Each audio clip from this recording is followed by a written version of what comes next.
Hello student, कैसे हैं आप लोग? बढ़िया। तो मैं स्टार्ट करने जा रहा हूँ सेल, जो कि एक 9th का बायोलॉजी का चैप्टर है। ठीक है, अब मैं बात करूँ कि सेल चैप्टर में हमें इस चैप्टर में पढ़ना क्या क्या है, तो ये हम देखते हैं कि इसमें हमें क्या क्या कवर करना है। जो फर्स्ट है वो देखना है व्हाट इज सेल, मतलब डिफिनीशन की बात होगी इसमें कि सेल की डिफिनीशन क्या होती है।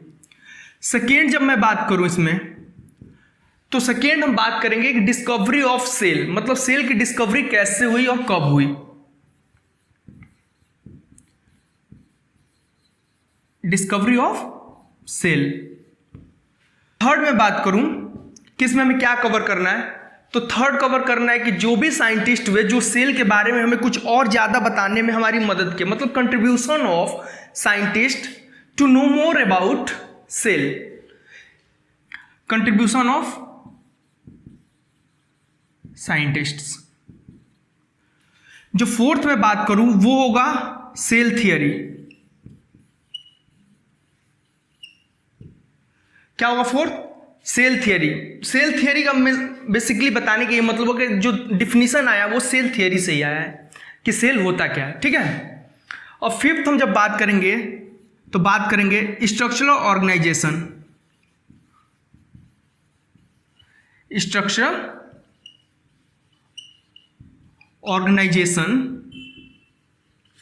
ऑफ सेल, मतलब सेल किस किस चीज से मिलके बनी हुई है, मतलब अगर क्या क्या ऐसा होगा जिससे सेल बना, मतलब सारे सेल में से क्या चीज कॉमन होंगी, वो चीज स्ट्रक्चरल ऑर्गेनाइजेशन में हम देखेंगे।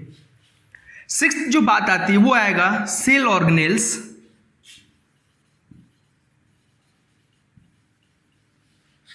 And their functions.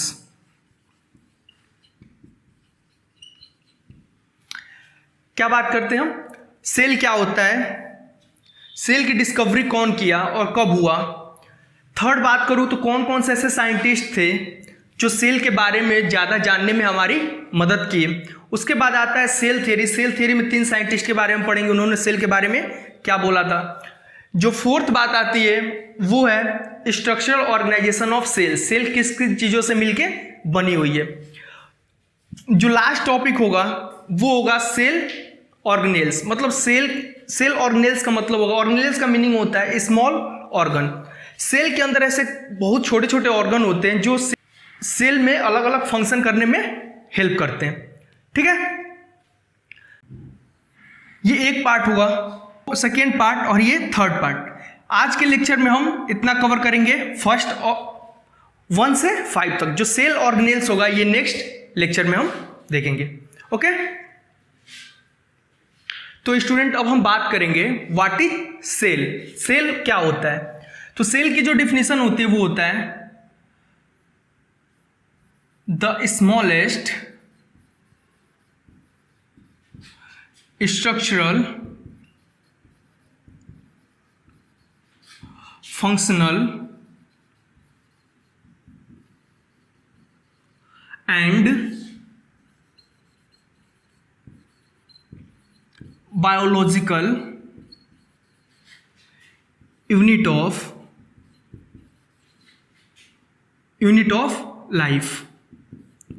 किसी भी जीवन की जो सबसे छोटी इकाई होती है, जो उसको स्ट्रक्चर प्रदान करे, उनके अंदर जो फंक्शन हो रहे हैं, जो उनकी लाइफ को मतलब आगे बढ़ाने के लिए, सर्वाइव करने के लिए जो फंक्शन हो रहे हैं वो कराए, और जो इस जनरेशन से नेक्स्ट जनरेशन में जाने मतलब रिप्रोडक्शन का काम हो वो भी करे। जो सबसे छोटी यूनिट होती है वो क्या होती है? सेल होती है। मतलब मैंने क्या बोला? Structural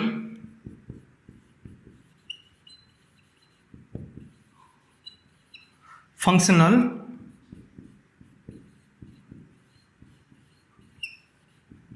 and biological unit. इसको अच्छे समझते हैं। स्ट्रक्चर का मतलब, मैं अगर एग्जाम्पल लेता हूं, मैं अपने नया एग्जाम्पल लेता हूं, तो जो हमारा स्ट्रक्चर बना हुआ है, जो बोन स्केलेटन से या ये स्किन है, ये जो भी स्ट्रक्चर दिख रहा है हमारी बॉडी को, वो कौन दिया है? मतलब सेल। तो इस शुरुआत किससे होती है? सेल से ही। सेल ही आगे चल के क्या बनता है? टिश्यू बनता है, टिश्यू आगे चल के क्या बनता है, कई सारे टिश्यू मिलके ऑर्गन्स बनाते हैं, वही ऑर्गन सिस्टम बन जाते हैं, फिर हम एक इंडिविजुअल बन के तैयार हो जाते हैं। तो स्टार्टिंग कहाँ से होती है, सेल से। तो सेल क्या है, स्ट्रक्चरल यूनिट ऑफ लाइफ। बात करूँ फंक्शन की, जैसे मान लीजिए कि मेरे अंदर रिस्पिरेशन हो रहा है, तो रिस्पिरेशन कहाँ से स्टार्ट होता है, लंग्स से, मेनली उसका कहाँ लंग्स है, लंग्स भी किससे बना हुआ है, सेल से ही बना हुआ है। तो जो फंक्शन में भी पार्टिसिपेट कर रहा है वो क्या कर रहा है, सेल कर रहा है। अब बात करूँ बायोलॉजिकल, जैसे फर्टिलाइजेशन होगा एग और स्पर्म का, जैसे ही फर्टिलाइजेशन होता है तो क्या बनता है, एक सिंगल सेल बनता है। वही सिंगल सेल फर्दर डिवाइड होते होते क्या बन जाती है, एक इंडिविजुअल में, जाइगोट, एम्ब्रियो, उसके बाद एक इंडिविजुअल बन जाता है। तो बायोलॉजिकल यूनिट भी क्या है, सेल है। ठीक है, तो आपको समझ में आया what is cell.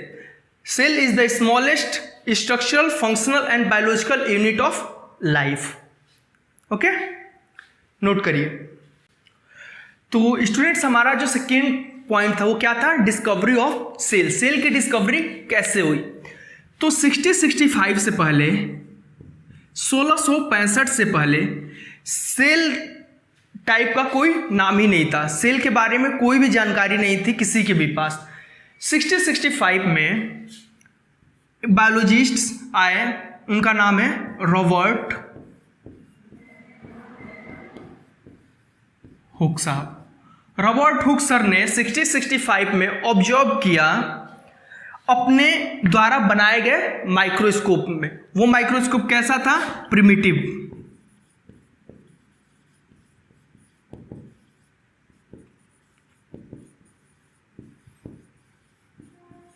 Primitive microscope का मतलब वो माइक्रोस्कोप जिसकी अभी शुरुआत हुई थी, अभी सबसे बेसिक माइक्रोस्कोप। वो माइक्रोस्कोप के अंदर उन्होंने ऑब्जर्व किया, क्या लिया उन्होंने, बार्क ऑफ ट्री, जो पेड़ की छाल होती है वो लिया। उससे उन्होंने क्या बनाया, कॉर्क स्लाइस, मतलब बहुत पतला हिस्सा लिया उसका।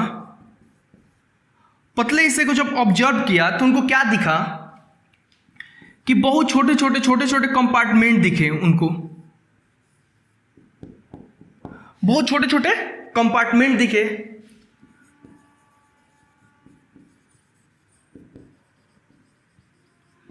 क्या दिखे उनको, बहुत छोटा छोटा कंपार्टमेंट दिखा। उस कंपार्टमेंट को उन्होंने नाम दिया सेल। ऐसा और क्यों दिया नाम उन्होंने सेल, क्योंकि लैटिन, जहां से वो बिलोंग करते थे तो वहां लैटिन लैंग्वेज का यूज होता था। तो वहां कंपार्टमेंट, स्मॉल रूम, कंपार्टमेंट का मतलब स्मॉल रूम, स्मॉल रूम को क्या बोला जाता था, सेल। तो उन्होंने जैसा देखा वैसा ही उसका नेम दे दिया, क्या दिया, सेल।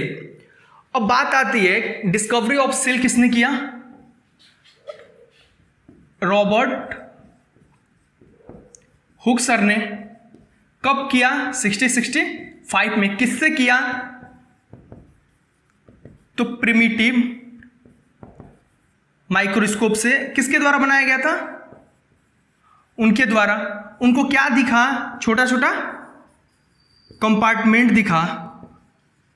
इसी कंपार्टमेंट को उन्होंने क्या नाम दे दिया, सेल नाम दे दिया।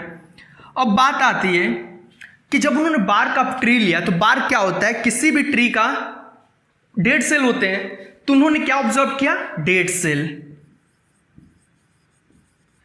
डिस्कवरी ऑफ डेड सेल किसने किया, सेल। माना जाता है कि सेल की पहले नाम दिए थे तो डिस्कवरी ऑफ सेल यही, लेकिन उन्होंने लिविंग सेल की डिस्कवरी नहीं किया था। किसका किया था, डेड सेल की। अब ये डेड सेल था, जो किसी भी डेड सेल के अंदर किसी भी सेल के अंदर एक लिक्विड होती है, उस लिक्विड का नाम होता है साइटोप्लाज्म। आपने 8th में नाम सुना हुआ है। तो साइटो जो प्लाज्म होता है वो डेड सेल में नहीं होता।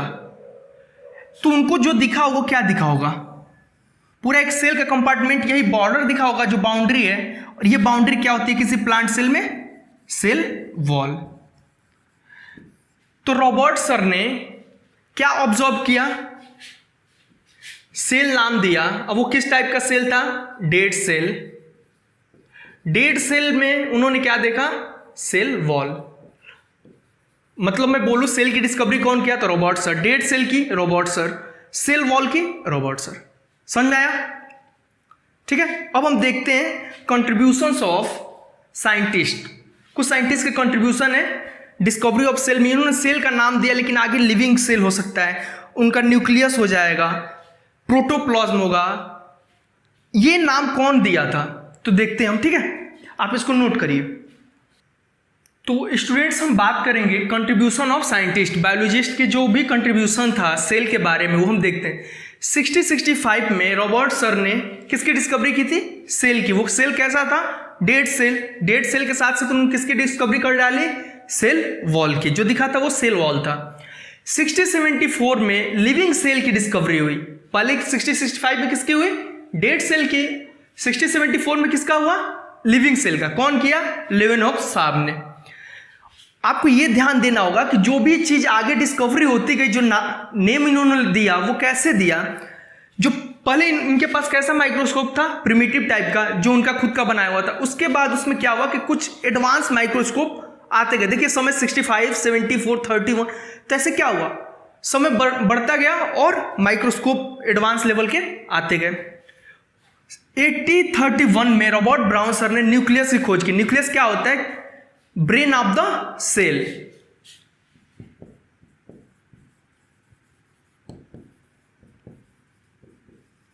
ब्रेन ऑफ द सेल की खोज की। 1839 में परकिंजे साहब ने प्रोटोप्लाज्म, जो सेल के अंदर लिक्विड होता है, जो प्लाज्मा मेम्ब्रेन से बाउंडेड लिक्विड होता है, उसकी खोज किसने की? परकिंजे साहब। लेकिन आपको ये याद रखना होगा कि परकिंजे साहब ने प्रोटोप्लाज्म का नाम दिया है, डिस्कवरी नहीं किया। इससे पहले साइंटिस्ट लोगों ने उस लिक्विड को देख रखा था, बट कोई नाम नहीं दिया था। नाम दिया कौन? परकिंजे सर ने, ठीक है। अब हम आते हैं मोस्ट इंपॉर्टेंट सेल थियरी। सबसे ज्यादा इंपॉर्टेंट है सेल थियरी। सेल थियरी में 3 सर आए। बेसिकली तो सेल थियरी इन्हीं 2 लोगों पे आगे बढ़ी, बाद में इनका नाम जुड़ा। 1838 और 1839 में अलग अलग कंट्री में ये 2 बायोलॉजिस्ट थे, वो ऑब्जर्व कर रहे थे, सेल के बारे में एक्सपेरिमेंट कर रहे थे। स्लेडन साहब और सॉन साहब ने ये बताया, दोनों ने मिलके एक साथ थियरी दी अपनी, क्या कि all the plants and animals are composed of cells. जितने भी प्लांट और एनिमल्स हैं वो किससे मिलके बने हुए हैं? सेल से मिलके बने हुए हैं। सेकेंड बात बोला कि cell is the basic unit of life. Cell is the basic unit of, किसी भी लाइफ की शुरुआत कहां से होती है? एक सेल से होती है, कोशिका से होती है। अब इन दोनों में ऐसा क्या ड्रॉबैक था, क्या लिमिटेशन थे इनके थियरी में कि थर्ड को आना पड़ा? तो इन दोनों में यह लिमिटेशन था कि इन्होंने ये नहीं बताया कि एक सेल से दूसरा सेल कैसे बनता है, मतलब एक सेल से डिवाइड होकर टिश्यू कैसे बन जाते हैं, फिर फर्दर वो कोई ऑर्गेनिज्म कैसे बन जाते हैं, एक सेल से बहुत सारे सेल हो जाते हैं, वो कैसे होता है, मतलब रिप्रोडक्शन के बारे में इन्होंने नहीं डिस्कस किया था, नहीं बताया था। तो रिप्रोडक्शन वाला कौन लेके आया? 1855 में वर्चो साहब ने बताया all cells arises from pre existing cells. इन्होंने बोला कि एक पेरेंट सेल होता है,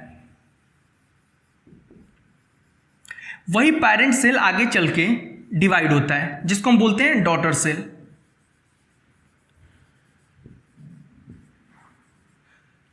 जो न्यू सेल बना उसको क्या बोलते हैं? Daughter cell. पेरेंट सेल के प्री एग्जिस्टिंग सेल से ही जो नए सेल रिप्रोड्यूस होते हैं। कौन बताया? वर्चो साहब ने। अब देखिए यहीं से डिफिनेशन पहले नहीं था सेल का, जो मैंने पहले डिफिनेशन लिखा था। क्या लिखा था? Cell is the structural, functional and biological unit of life. यहां से देखिए कंपोज्ड ऑफ, ये किन की बात कर रहे हैं? ये स्ट्रक्चर की बात कर रहे हैं। मतलब जितने भी स्ट्रक्चर बने हैं प्लांट और एनिमल का, उनका बेसिक यूनिट क्या है? सेल है। यहां बात होती है फंक्शन की। जितने भी लाइफ प्रोसेस के फंक्शन हो रहे हैं किसी भी ऑर्गेनिज्म में, उनकी शुरुआत कहां से हो रही है? बेसिक यूनिट क्या है उनके? सेल है। स्ट्रक्चर और फंक्शन के बारे में स्लेडन और सॉन साहब ने बता दिया था। ये क्या बता रहे हैं? बायोलॉजिकल रिप्रोडक्शन के बारे में, फंक्शन। क्या समझ में आया? यहीं से डिफिनेशन मिला किसका? व्हाट इज सेल का, सेल थियरी से। सेल थियरी में 3 साइंटिस्ट का नाम इंपॉर्टेंट है। यही 3 लोगों ने सेल थियरी बेसिकली इन दोनों पे आगे बढ़ रहा था, लेकिन 1855 में आके वर्चो साहब का भी नाम उसमें ऐड हो गया उस थियरी में।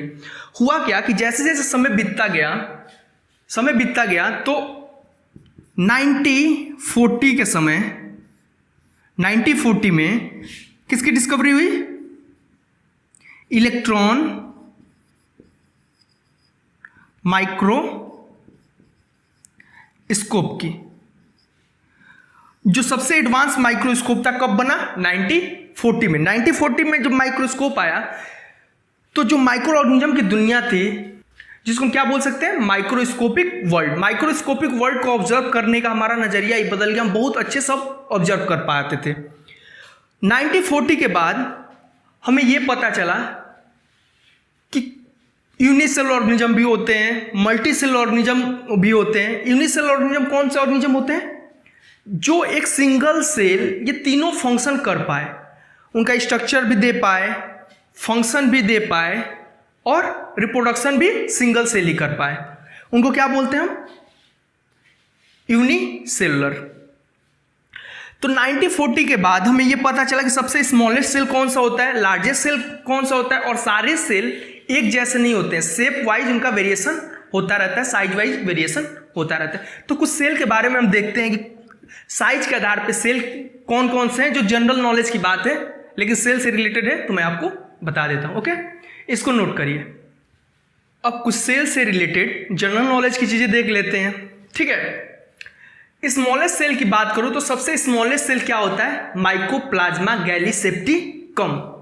ये कैसे पता चलेगा हमें स्मॉलेस्ट सेल होगा? क्योंकि हमारे पास एडवांस्ड लेवल के इलेक्ट्रॉन माइक्रोस्कोप 1940 के बाद आ चुके थे। तो क्या नाम है स्मॉलेस्ट सेल का? Mycoplasma gallisepticum. Largest animal cell, egg of ostrich. Ostrich सबसे बड़ी बर्ड कौन है? ऑस्ट्रिच। जो एग होता है ना वो क्या होता है?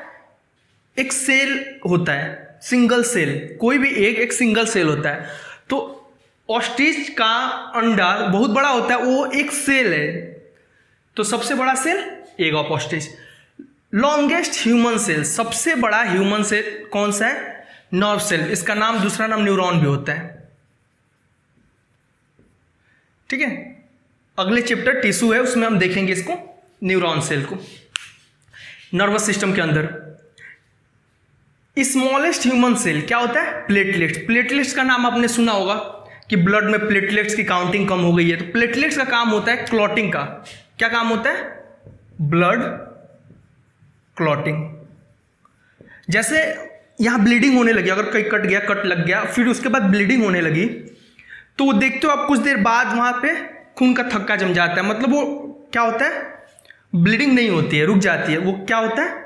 Blood clotting. किसकी वजह से होता है? प्लेटलेट्स की वजह से। लार्जेस्ट यूनिसेलुलर प्लांट सेल क्या है? एसिटाबुलेरिया। एसिटाबुलेरिया, ये नहीं एसिटाबुलारिया। ठीक है, तो क्या हो जाएगा? Acetabularia. Longest multicellular plant cell क्या है? Fibre of ramie. ये कुछ जनरल नॉलेज की चीजें जो लर्न कर लीजिएगा आप।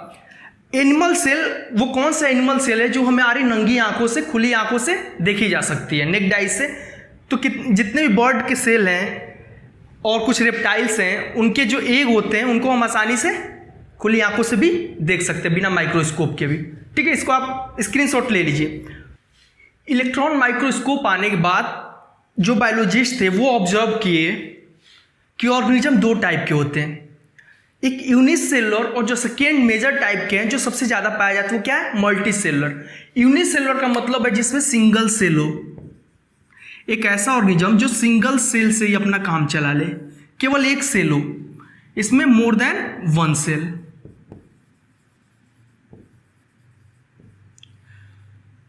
काम चलाने की जो मैं बात कर रहा हूं क्या हो, इसके सिंगल सेल से उनका स्ट्रक्चर मिल जाए, उनका फंक्शन वाला काम चल जाए, जो बायोलॉजिकल फंक्शन है जैसे लाइफ प्रोसेस। और थर्ड जो है बायोलॉजी, मतलब रिप्रोडक्शन वाला उनका काम हो जाए। एक सिंगल सेल ये सारा तीनों काम कर दे। जैसे मैं एग्जांपल लेता हूं अमीबा।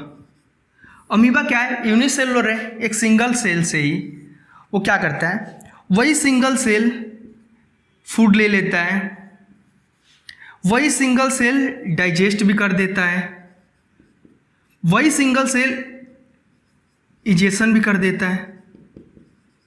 रिस्पिरेशन, सारा चीज इसे एक ही सिंगल सेल के अंदर ही सब कुछ हो जाए।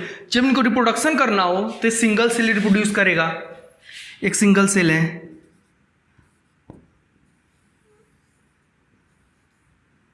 ये न्यूक्लियस है जो बना रहा हूं बट बीच में ये दो हो गए बट के, तो एक सिंगल सेल क्या हो रहा है, रिप्रोडक्शन कर ले रहा है। लेकिन मल्टी सेलुलर ऑर्गेनिज्म की बात करूं तो मल्टी सेलुलर में, यूनिसेलुलर में प्लांट और एनिमल दोनों आते हैं, ये भी याद रखिएगा। मल्टी सेलुलर में बात करूं तो इसके ऑर्गेनिज्म जो होते हैं उसमें बहुत सारे सेल होते हैं, मतलब सेल मिलके क्या बन गए, टिश्यू। वो टिश्यू मिलके क्या बना, ऑर्गन। वो सारे ऑर्गन मिलके क्या बने, ऑर्गन सिस्टम। और सारे ऑर्गन सिस्टम मिलके क्या बना, एक इंडिविजुअल।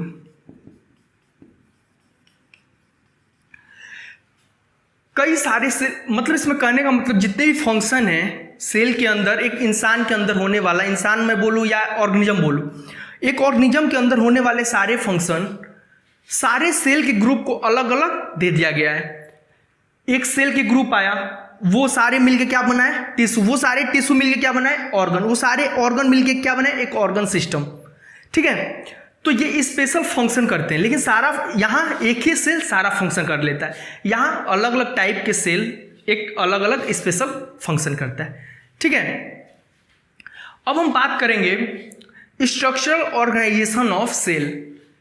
सेल का स्ट्रक्चर कैसा होता है और सेल किस किस चीज से मिलके बनी होती है।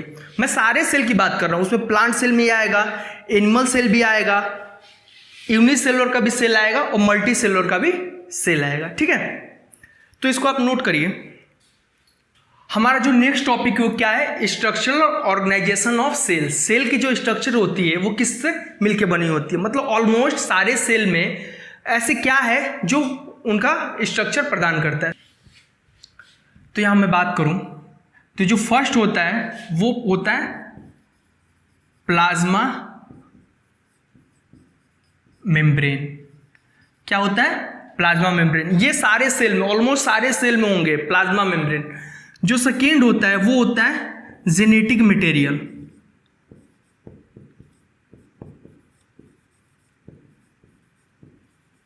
जेनेटिक मटेरियल, यहां पे बात करूं तो एनसीईआरटी में जेनेटिक मटेरियल के जगह पे न्यूक्लियस लिखा है। ऐसा क्यों है, वो फर्दर डिवाइड किया है, तो मैं बोलूं न्यूक्लियस, क्योंकि कुछ ऐसे भी सेल होते हैं जिसमें न्यूक्लियस होता ही नहीं है, लेकिन न्यूक्लियस ना होने के बावजूद उनमें क्या होता है, डीएनए होता है। तो मैं बोलूं जेनेटिक मटेरियल या डीएनए होना ही है। और जो थर्ड है वो है साइटोप्लाज्म। तो हमें डिस्कस करना है प्लाज्मा मेम्ब्रेन के बारे में, जेनेटिक मटेरियल न्यूक्लियस के बारे में और साइटोप्लाज्म के बारे में। एक और चीज एनसीईआरटी में दिया हुआ है या होना भी चाहिए, प्लांट सेल में एक अलग से आ जाता है, प्लाज्मा मेम्ब्रेन की आउटर कवरिंग आ जाती है, उसका नाम क्या है, जिसको मैं फर्स्ट बी बोल दूं अगर, सेल वॉल। एक स्पेशल टाइप का प्लाज्मा मेम्ब्रेन हो जाता है, प्लाज्मा मेम्ब्रेन के बाहर भी होता है। तो outer covering of plasma membrane is called cell wall. तो हमें क्या क्या डिस्कस करना है आज के लेक्चर में, प्लाज्मा मेम्ब्रेन के बारे में, सेल वॉल के बारे में, न्यूक्लियस के बारे में और साइटोप्लाज्म के बारे में। ठीक है, तो हम स्टार्ट करते हैं प्लाज्मा मेम्ब्रेन से। हम डिस्कस करने जा रहे हैं प्लाज्मा मेम्ब्रेन।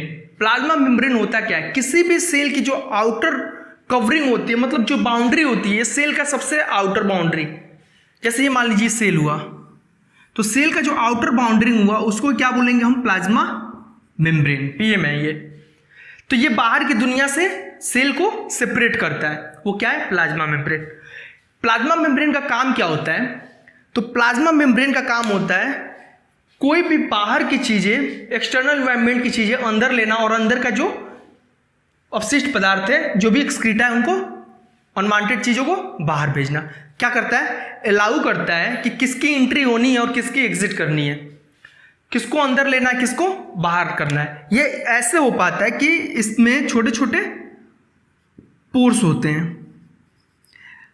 और ये जो प्लाज्मा मेम्ब्रेन है किससे बना होता है, लिपिड एंड प्रोटीन। और लिपिड प्रोटीन ये कहां से आते हैं, endoplasmic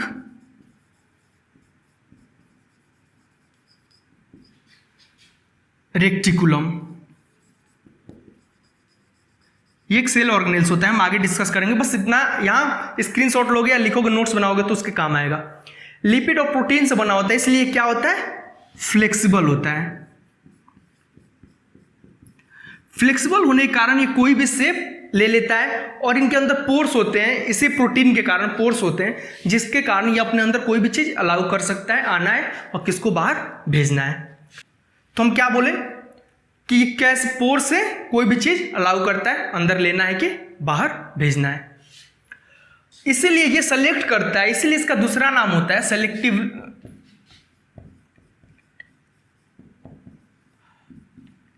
selectively permeable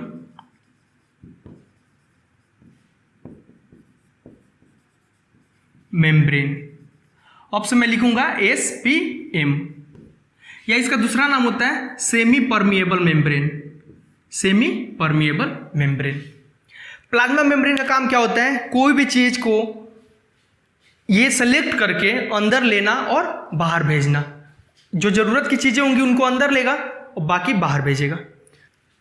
plasma membrane ऐसे ही कोई चीज अंदर नहीं ले लेगा ना बाहर निकालेगा, उसके लिए एक प्रोसेस होता है, उस प्रोसेस का नाम है डिफ्यूजन। इसमें एक पहला प्रोसेस लर्न करने वाली चीज है डिफ्यूजन। डिफ्यूजन क्या होता है, spontaneous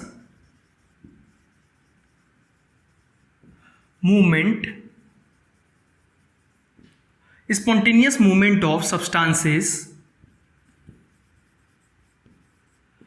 from high concentration to low concentration through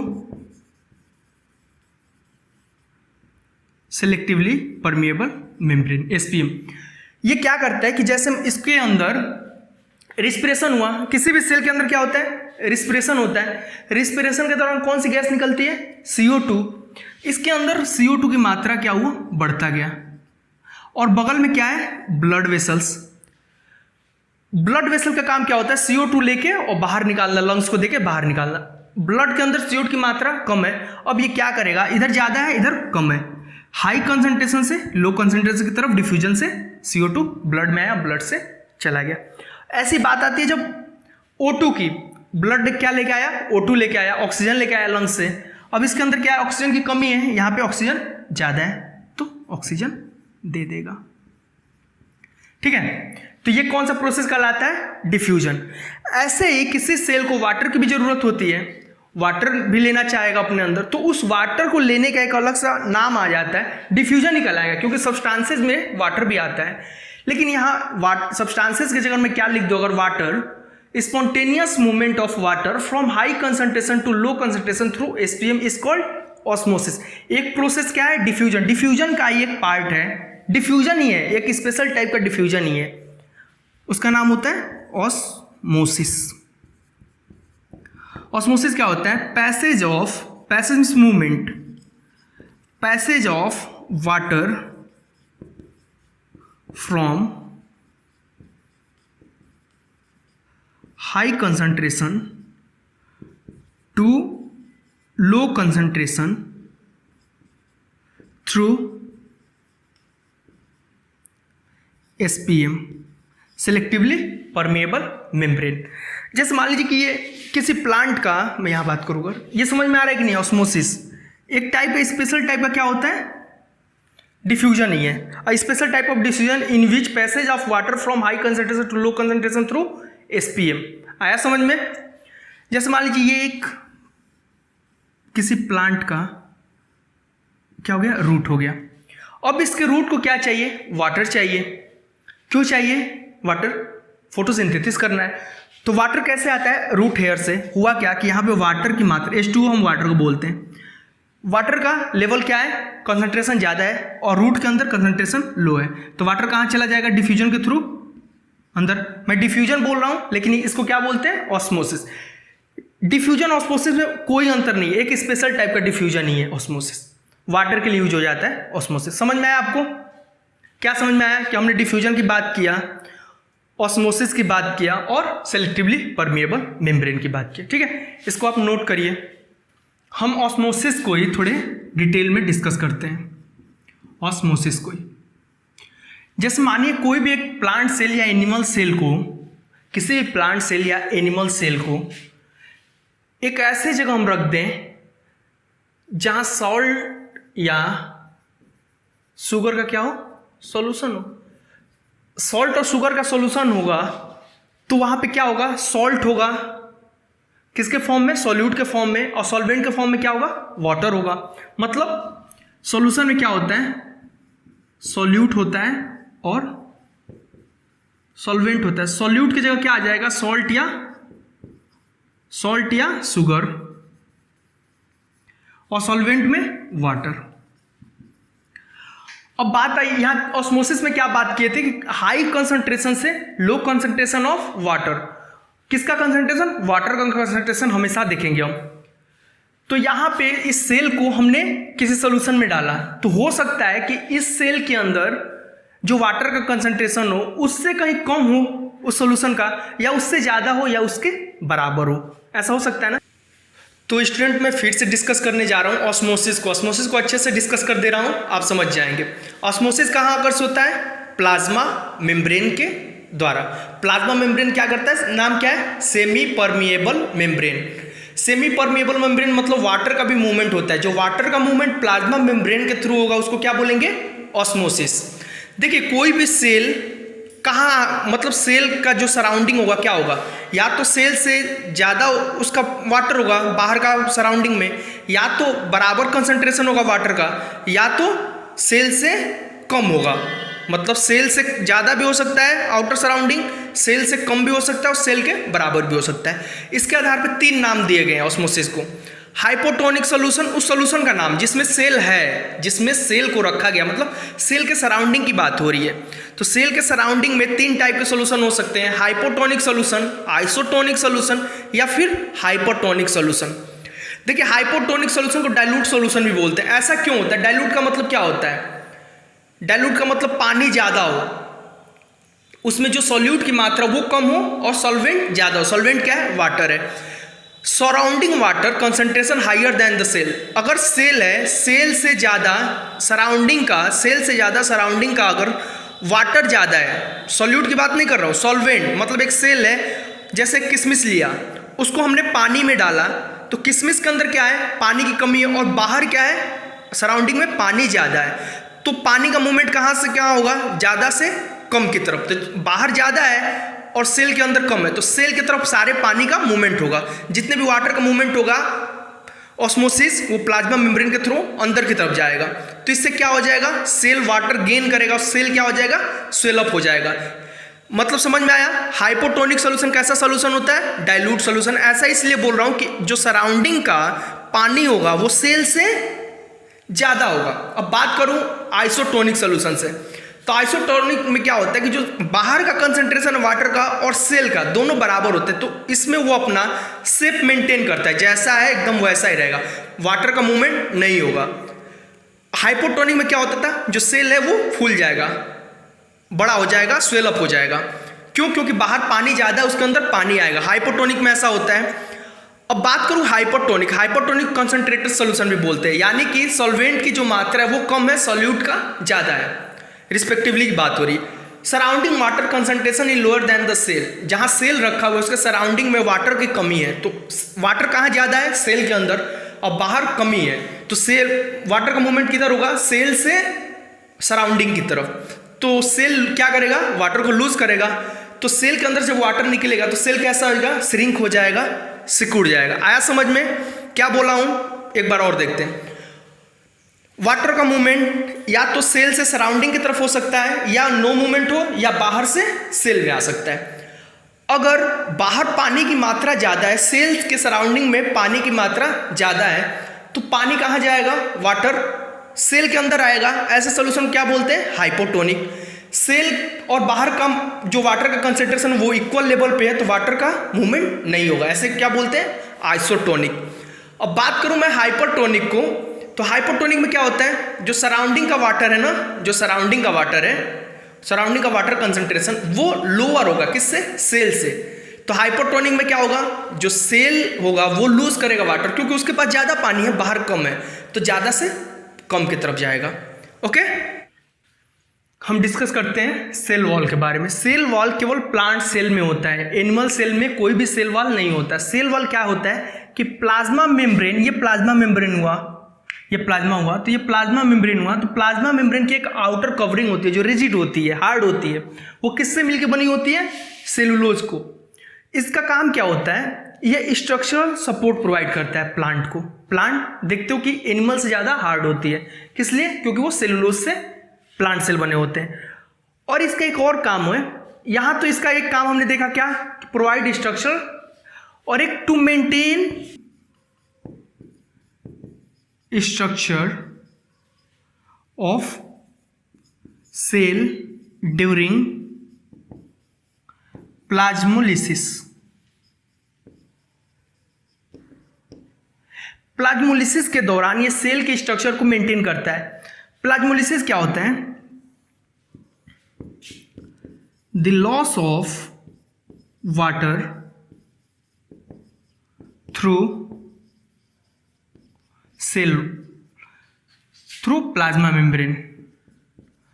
plasma membrane से पानी का जो लॉस होता है, वाटर का लॉस होता है, उसको क्या बोलते हैं? प्लाज्मोलिसिस। देखिए क्या होता है, सेल है, किसका सेल है? प्लांट का सेल है।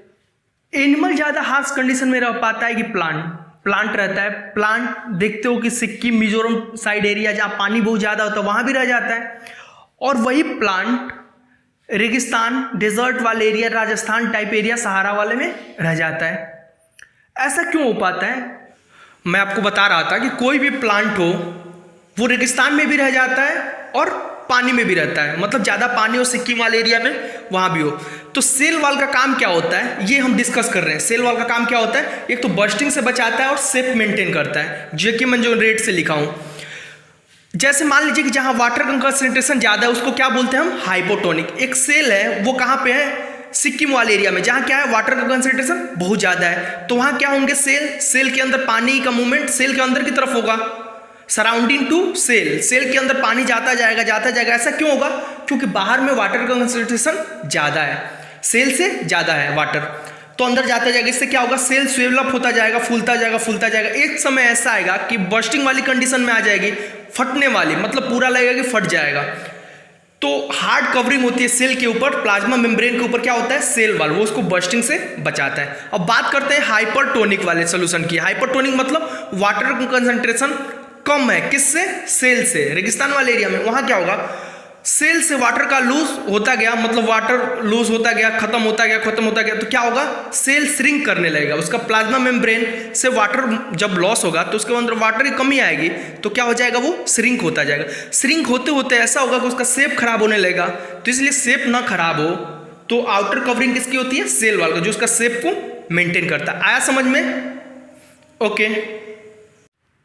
अब सेल के अंदर जो सबसे इंपॉर्टेंट चीज होती है, जो सेल का ब्रेन ही कहलाता है, वो क्या है? न्यूक्लियस, केंद्रक। कोई भी सेल होगा तो उसमें न्यूक्लियस होगा ही होगा ज़्यादातर। मैं आगे डिस्कस करूंगा उसके बारे में जिसमें न्यूक्लियस नहीं होता।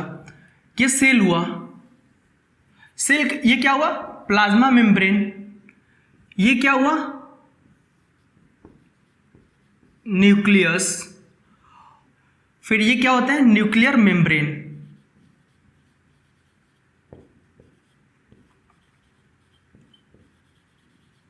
न्यूक्लियस के अंदर छोटे छोटे थ्रेड लाइक स्ट्रक्चर दिखते हैं, वो क्या होते हैं? क्रोमोसोम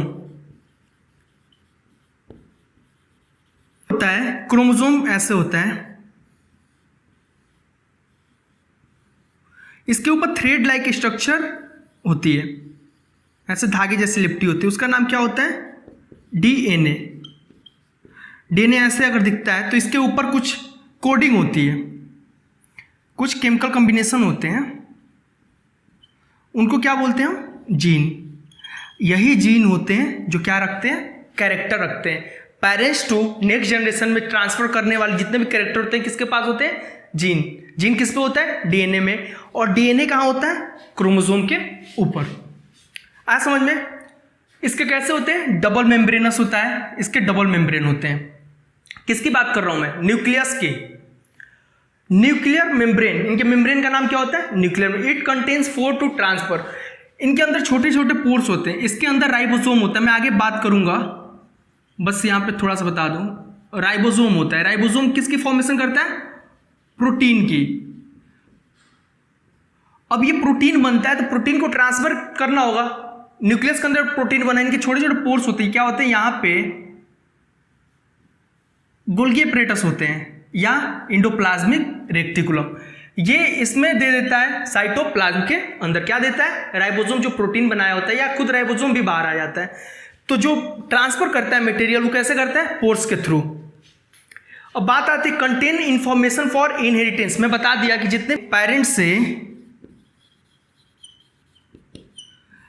नेक्स्ट जनरेशन में जितने भी कैरेक्टर ट्रांसफर होते हैं, वो कौन करता है? क्रोमोसोम। क्रोमोसोम पे बेसिकली क्या होता है? जीन। जीन के अंदर सारे होते हैं इंफॉर्मेशन, वो कौन ट्रांसफर करता है? जीन। ठीक है। सेलुलर रिप्रोडक्शन की बात करूं, सेलुलर रिप्रोडक्शन का मतलब हुआ कि सेल अगर रिप्रोड्यूस कर रहा है, डिवाइड हो रहा है, तो न्यूक्लियस की हेल्प से ही हो रहा है। यहां समझिए आप, एक सेल है, सेल के अंदर ये न्यूक्लियस है। सेल जब डिवाइड होता है तो इसका न्यूक्लियस भी डिवाइड होता है। ये सेल हो गया, सेल का प्लाज्मा मेम्ब्रेन, और इसके न्यूक्लियर मेम्ब्रेन ये हो गया। ये फर्दर डिवाइड होकर कैसा हो जाएगा? ठीक है। तो ये सेलुलर रिप्रोडक्शन में भी न्यूक्लियस हेल्प करता है। अब मैं बात करूं कि जितने भी ऑर्गेनिज्म होते हैं, जितने भी सेल, बात हुई कि न्यूक्लियर मेम्ब्रेन होता है, तो बहुत सारे बायोलॉजिस्ट ने इस पे ऑब्जर्व किया, तो उन्होंने बोला कि नहीं, ऐसे बहुत सारे सेल होते हैं जिनके अंदर केवल जेनेटिक मटेरियल होता है, और ये प्लाज्मा मेम्ब्रेन नहीं, मतलब वेल डेवलप्ड न्यूक्लियस नहीं होता। यानी कि कोई भी न्यूक्लियस की जगह नहीं होती अगर प्लाज्मा मेम्ब्रेन ना रहे, ऐसे होते हैं वो। उनके अंदर जो जेनेटिक मटेरियल होते हैं ऐसे तैर रहे होते हैं साइटोप्लाज्म के अंदर। ठीक है, तो उनके बारे में हम डिस्कस करने जा रहे हैं। इनको क्या बोलते हैं? Prokaryotic cell. और जिसके अंदर न्यूक्लियर मेम्ब्रेन होता है उनको क्या बोलते हैं हम? Eukaryotic cell. हम किस टाइप के हैं? यूकैरियोटिक है, और प्रोकैरियोटिक बैक्टीरिया है। प्रोकैरियोटिक जो सेल था, वो जब इस लाइफ आई, जब अर्थ पे लाइफ आई, तो सबसे पहला प्रिमिटिव सेल ही बना। प्रिमिटिव मतलब बहुत पुराना सेल, प्रोकैरियोटिक सेल, जिसमें न्यूक्लियर मेम्ब्रेन नहीं था। बाद में डेवलप होके यहां तक पहुंचा। प्रोकैरियोटिक ही था पहले में, शुरुआत में, अब कहां पहुंचा? यूकैरियोटिक। इसको नोट करिए आप। जब भी किसी सेल का ऑब्जर्वेशन हमें माइक्रोस्कोप के अंदर करना होता है, तो ऐसे नहीं कि कोई भी ओनियन पील लिया या चिक स्क्वैमस लिया, हमें सारे सेल के ऑर्गेनेल्स दिख गए। सेल को उससे पहले चिक स्क्वैमस, एनिमल सेल देखना हो तो चिक स्क्वैमस का हम ऑब्जर्वेशन में यूज करते हैं, और प्लांट सेल देखना है तो ओनियन पील्स। उससे पहले क्या करना पड़ता है? हमें उनको कलर करना पड़ता है। कलर हमें या तो आयोडीन से करें, या सेफ्रानिन से करें, या मिथाइलिन ब्लू, इन तीनों का नाम लर्न कर लेना। पूछ लेता है कई बार कि स्टेन हम कौन सा यूज करते हैं, आयोडीन, सेफ्रानिन और मिथाइलिन ब्लू। कलर करने के बाद क्या होता है कि कई सारे जितने भी ऑर्गेनेल्स हैं वो अलग अलग केमिकल कंपोजिशन से बने हुए हैं, अलग अलग केमिकल कंपोजिशन से बने हुए हैं। तो आयोडीन के साथ अलग अलग रिएक्शन करके अलग अलग कलर देंगे, सेफ्रानिन के साथ रिएक्शन करके अलग अलग कलर देंगे। जैसे एग्जाम्पल लो, न्यूक्लियस। न्यूक्लियस आयोडीन डालने पे सबसे डार्क दिखता है, डार्केस्ट होता है, तो समझ में आ जाता है कि न्यूक्लियस है। साइटोप्लाज्म लाइट एकदम हल्का दिखेगा, वो क्या है? साइटोप्लाज्म। अब हम बात करते हैं सेल कितने टाइप के होते हैं उसके न्यूक्लियर मेम्ब्रेन के आधार पे। तो जिस सेल के अंदर न्यूक्लियर मेम्ब्रेन होता है उसको हम यूकैरियोटिक बोलते हैं, जिसके अंदर न्यूक्लियर मेम्ब्रेन नहीं होता उनको हम प्रोकैरियोटिक बोलते हैं। जो प्रोकैरियोटिक सेल हैं यूकैरियोटिक सेल के एंसेस्टर्स ही हैं, उनके पूर्वज ही हैं। मतलब शुरुआत में जब भी लाइफ आई थी अर्थ पे, तो शुरुआत किससे हुई थी? प्रोकैरियोटिक सेल, बैक्टीरिया से। बैक्टीरिया के अंदर क्या होते हैं? सेल होते हैं। सेल के अंदर जो जेनेटिक मटेरियल होते हैं उनको क्या बोलते हैं हम? जो ये दिख रहा है इसको क्या बोलते हैं? Nucleic acid. स्पेलिंग यहाँ है, देख लेना, न्यूक्लिक एसिड। यही सारे रीजन को मैं बाउंड्री नहीं कर रहा हूं, इन सारे रीजन को मिला के क्या बोलते हैं? न्यूक्लियोइड। इनके अंदर बहुत सारे ऐसे ऑर्गेनेल्स नहीं होते जो यूकैरियोटिक के अंदर होते हैं, जैसे कि जितने भी मेम्ब्रेनस होते हैं, जिनके अंदर मेम्ब्रेन होता है, मेम्ब्रेनस ऑर्गेनेल, जैसे माइटोकॉन्ड्रिया, गोल्गी, ऐसे सारे इनमें लैक होते हैं, कमी होती है। तो ये अपना काम, जो सारे फंक्शन होते हैं ऑर्गेनेल्स ही फंक्शन करते हैं, तो ये अपना काम जैसे तैसे चलाते हैं। उसी में है एक फोटोसिंथेसिस। इसमें फोटोसिंथेसिस जो प्रोकैरियोटिक सेल है उसमें कौन करता है, एक मेम्ब्रेनस वेसाइकल्स होते हैं, मतलब एक बैग लाइक स्ट्रक्चर जैसी ऑर्गन होती है, वही फोटोसिंथेसिस जैसे। और यूकैरियोटिक में फोटोसिंथेसिस कौन करता है, प्लास्टिड, एक स्पेशल ऑर्गेनेल्स होते हैं जिसमें क्या होता है, क्लोरोप्लास्ट। क्लोरोप्लास्ट क्या करता है, फोटोसिंथेसिस। इसमें से बहुत सारे होते हैं जो लैक ऑफ ऑर्गेनेल्स होते हैं, जो साइटोप्लाज्मिक ऑर्गेनेल्स होते हैं वो नहीं होते हैं। ये क्या होता है, ये हम ह्यूमन हो गया, जो अभी प्लांट दिख रहे हैं, जो अभी है डेवलप्ड है, वो क्या कहलाते हैं, यूकैरियोटिक। समझ में आया आपको। मेजर डिफरेंस क्या है यूकैरियोटिक और प्रोकैरियोटिक में? न्यूक्लियर मेम्ब्रेन है तो यूकैरियोटिक, न्यूक्लियर मेम्ब्रेन नहीं है तो प्रोकैरियोटिक। अगर नहीं है तो उनके जेनेटिक मटेरियल ऐसे ही साइटोप्लाज्म में घूमते रहेंगे, उनको क्या बोलते हैं, न्यूक्लिक एसिड। और उस रीजन जहां पे घूम रहे होते हैं वो रीजन कौन सा होता है, न्यूक्लियाइड। और इसमें क्या होते हैं, एक पूरा विधिवत न्यूक्लियर मेम्ब्रेन होगा, इसके अंदर ये होगा DNA, RNA, chromosome well defined होंगे, इसमें वेल डिफाइंड नहीं होगा। ठीक है, इसको स्क्रीनशॉट ले लीजिए आप। हमारा आज लास्ट का टॉपिक क्या है, साइटोप्लाज्म। साइटोप्लाज्म होता क्या है, ये एक सेल हुआ, ये क्या हुआ, प्लाज्मा मेम्ब्रेन या सेल मेम्ब्रेन। इसके अंदर जितने भी लिक्विड होते हैं वो क्या कहलाते हैं, साइटोप्लाज्म। ये क्या हुआ, न्यूक्लियर मेम्ब्रेन। न्यूक्लियर मेम्ब्रेन से लेके और प्लाज्मा मेम्ब्रेन के बीच में जो भी लिक्विड है उसको क्या बोलते हैं हम, एक फ्लूइड होता है, उसको क्या बोलते हैं हम, साइटोप्लाज्म। ये किसकी बात करूं मैं, यूकैरियोटिक की। यही बात करूंगा मैं प्रोकैरियोटिक की, तो उसमें क्या होता है, न्यूक्लियर मेम्ब्रेन होता ही नहीं है, तो पूरे क्या कहलाते हैं, साइटोप्लाज्म। इसमें साइटोप्लाज्म क्या था, ये रीजन जो बाउंडेड है प्लाज्मा मेम्ब्रेन और न्यूक्लियर मेम्ब्रेन से। इस साइटोप्लाज्म के अंदर बहुत सारे सेल ऑर्गेनेल्स होते हैं। आपको मैं पहले ही बता दिया हूं कि प्रोकैरियोटिक में बहुत सारे ऐसे सेल ऑर्गेनेल्स होते हैं जो नहीं होते, मेम्ब्रेन बाउंड तो एकदम नहीं होते। तो इसके अंदर नहीं हमें पढ़ना है सेल ऑर्गेनेल्स, किसका पढ़ना है, यूकैरियोटिक के अंदर। तो यूकैरियोटिक के अंदर बहुत सारे सेल ऑर्गेनेल्स होते हैं जिनका एक स्पेशल फंक्शन होता है। जैसे मैं बात करूं, एक एग्जांपल लूं, प्लास्टिड्स। प्लास्टिड्स का काम क्या होता था, फोटोसिंथेसिस में हेल्प करना। मैं बात करूं अगर राइबोसोम, तो राइबोसोम का काम क्या होता था, प्रोटीन सिंथेसिस में। बात करूं एंडोप्लाज्मिक रेटिकुलम, प्रोटीन सिंथेसिस में। बात करूं मैं गोल्गी एपरेटस, तो उनका काम क्या होता है, मॉडिफिकेशन का काम होता है। तो ऐसे बहुत सारे सेल ऑर्गेनेल्स कहां होते हैं, साइटोप्लाज्म के अंदर, जो कि हमें नेक्स्ट लेक्चर में पढ़ना है, सेल ऑर्गेनेल्स का और सेल ऑर्गेनेल्स के फंक्शन। उसमें हम देखेंगे कि सिंगल मेम्ब्रेन कौन है, डबल मेम्ब्रेन कौन, और कौन सा ऑर्गेनेल्स है जिनके पास मेम्ब्रेन ही है, नॉन मेम्ब्रेनस ऑर्गेनेल्स। समझ आया आपको। तो साइटोप्लाज्म पे हम आज लास्ट करते हैं। समझ में आया, आप इसका स्क्रीनशॉट ले लीजिए। आज का लेक्चर यहीं रोकते हैं, ठीक है, थैंक यू।